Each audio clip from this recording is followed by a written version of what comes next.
приятното, не би казала задължение, много приятната покана да представя една поредица на издателство Сампро за Джеронимо Стилтън и Тея Стилтън.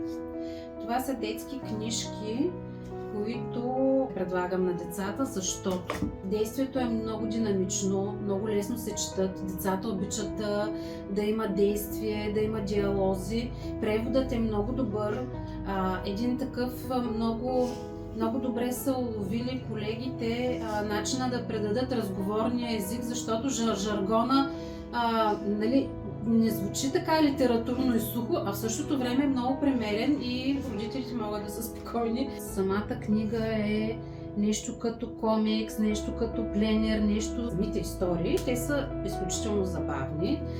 Имаме момичешка серия и момчешка серия. Главните герои са мишки.